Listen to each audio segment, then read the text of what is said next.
Agora, então, a doutora Juliana, do ISA, atendeu aqui a nossa ligação, então nós vamos partir para essa entrevista, que é para a gente trazer essa informação e depois continuar aqui com o noticiário, com as reportagens da Band News Difusora.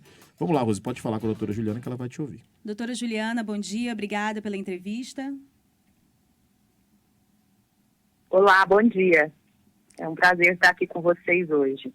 Muito bem, então a gente conseguiu perceber que está nos ouvindo bem, nós estamos ouvindo muito bem a doutora Juliana e vamos direto ao ponto do que foi aprovado ontem na Comissão Mista no Congresso Nacional. Explica para a gente qual é o significado, qual é a implicação, se da forma como foi aprovado, isso realmente se configurar como a nova estrutura do governo federal, tirar o cadastro ambiental rural do Ministério do Meio Ambiente e colocar ele na gestão e inovação de serviços. Tirar a Agência Nacional de Água do Ministério do Meio Ambiente e colocar no Ministério de Integração e Desenvolvimento Regional. Tirar uma série de sistemas que dão a conotação da gestão de resíduos sólidos do Ministério do Meio Ambiente e dividi-los em outras pastas que têm representação de partidos ou de pessoas que estão muito aliadas ao agronegócio, né? E aí, claro, por fim, a gente até ouviu o Toia tirar do MPI a autonomia de tratar, de estudar, de avaliar a demarcação em terra indígena. Olha, eu acho que isso mostra principalmente uma intenção do Congresso Nacional de desmontar a política voltada para a proteção do meio ambiente no país, né? Isso é muito grave. O governo Lula, ele foi eleito e uma das maiores bandeiras dele é melhorar a governança ambiental no país, é ter políticas públicas que incentivem a proteção ambiental, que melhorem a proteção ambiental. Inclusive, foi um dos grandes destaques da campanha do Lula em todo o mundo, ele ter levantado essa bandeira, né? Por isso, vários investidores já voltaram a querer investir no país, a investir nessas políticas de conservação da Amazônia, com geração de renda para a população, claro, porque eu acho que esse é o grande desafio que o Lula está aceitando, né? É buscar um desenvolvimento, buscar o desenvolvimento, mas com proteção ambiental e com respeito às populações que vivem e moram na Amazônia e que esse desenvolvimento também possa trazer geração de renda para essas pessoas. É um desafio muito grande, a gente sabe disso, mas é um desafio que tem atraído muito investimento para o país, né? Hoje o mundo quer investir em conservação do meio ambiente, não só no país, né? Os países na Europa, as pessoas na Europa, elas cada vez mais querem também viver em um lugar que seja ambientalmente mais conservado, mais protegido, e isso é hoje uma demanda mundial. Então, o Congresso passa uma mensagem muito ruim ao atacar essas políticas. O cadastro ambiental rural ter ido, por exemplo, para o Ministério de Gestão é uma coisa que não tem, é algo que, assim, não faz o menor sentido. É um ministério que ele não é vocacionado a resolver essas questões, que não tem expertise, que não tem estrutura técnica para analisar o cadastro ambiental rural, né? Para quem não sabe, o cadastro ambiental rural, ele é um cadastro para aferir, para analisar a regularidade ambiental de uma propriedade rural, né? Ele serve para ver se a pessoa não está desmatando a reserva legal, não está desmatando a área de preservação permanente, não está desmatando sem licença ambiental. E se tiver, né, criar compromissos para que a pessoa restaure essa área e a propriedade possa estar aí ambientalmente adequada e seguindo a legislação. Então, colocar isso no Ministério, que não tem a menor expertise sobre esse tema, é a gente ter certeza que o cadastro ambiental rural, ele continuará não sendo um instrumento eficiente para fiscalizar as grandes propriedades rurais no país e as áreas onde o desmatamento está acontecendo de forma ilegal e de forma descontrolada. A gente precisa de uma política pública que respalde a legalidade, né? E não que passe a mão na cabeça de quem está cometendo crimes ambientais. Em relação ao Ministério dos Povos Indígenas, a demarcação das terras que estava nesse ministério passou para o Ministério da Justiça. E aí a gente tem que saber, né, e acho que é importante dizer isso para os nossos ouvintes, que a demarcação de terras indígenas segue um rito previsto em lei, né?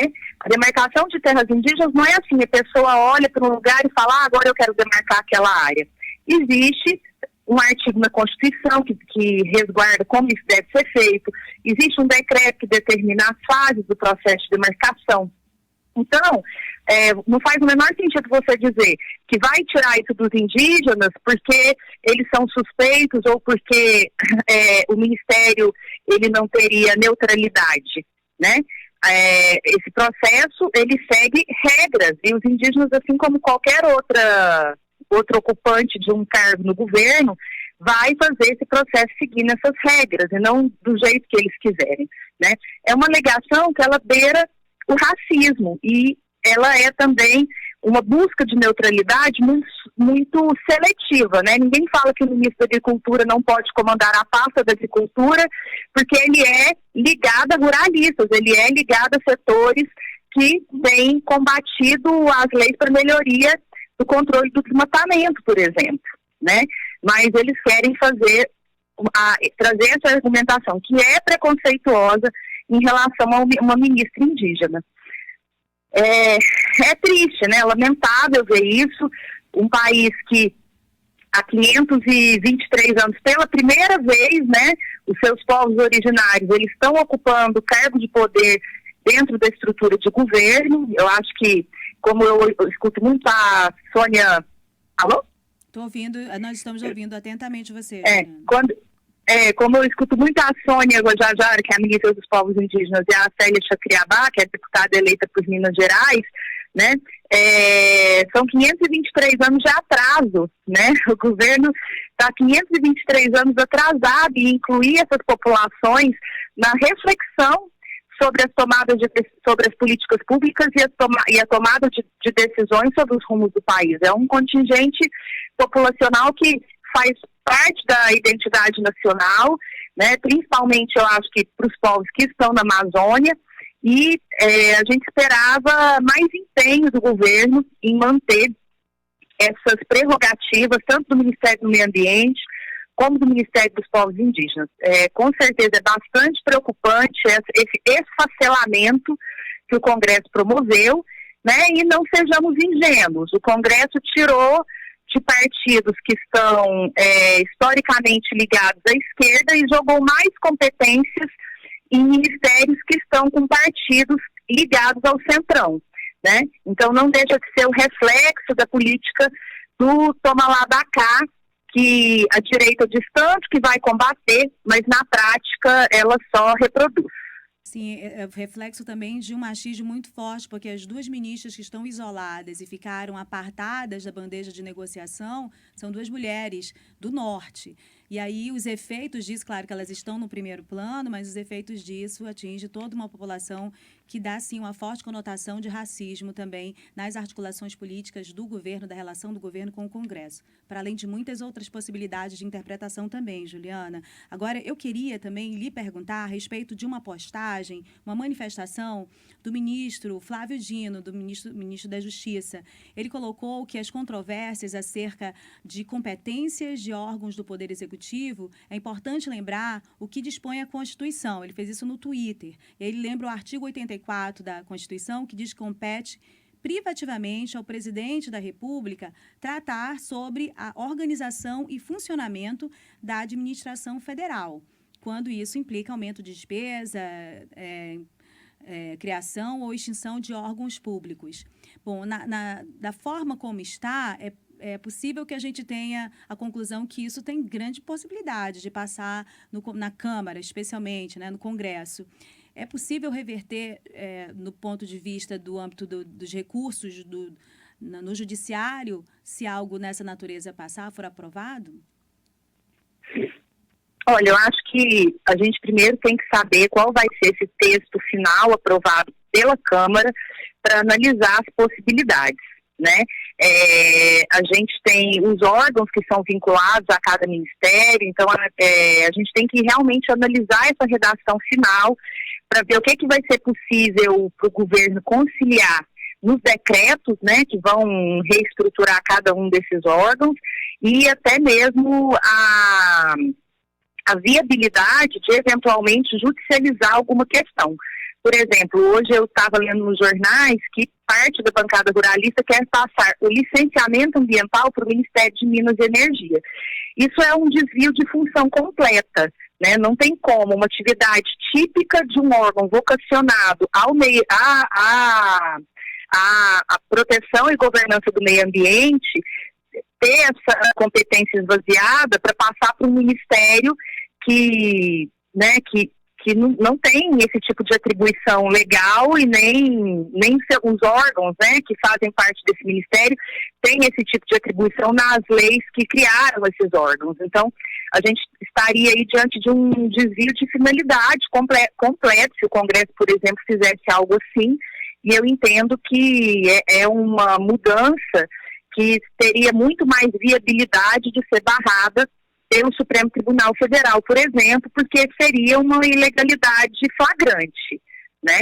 Mas eu acho que a gente precisa ver o texto final que vai ser aprovado para analisar caso a caso qual é o melhor encaminhamento para cada uma dessas medidas, com a certeza de que algumas coisas realmente não terão como ser revertidas, porque também existe uma competência do Congresso Nacional em avaliar as medidas provisórias e convertê-las em lei, né? Então, é uma análise muito delicada, porque ela parte da competência, né, típica de cada poder e até onde essa competência é extrapolada, né? E aí é quando isso extrapola que pode ser passível de algum controle por parte do próprio Executivo ou por parte do Judiciário. Olha, muito obrigada, Juliana, por conceder esse tempo. Eu sei que foi apressado, a sua boa vontade de ajudar a gente a compreender um pouco mais detalhadamente o que está em curso nessa votação lá no Congresso. Tem a questão da Mata Atlântica também, mas a gente tem pouco tempo hoje. A gente vai continuar acompanhando esse tema e, com certeza, devemos pedir para você, mais uma vez, nos auxiliar nesse entendimento jurídico e político do que está ocorrendo.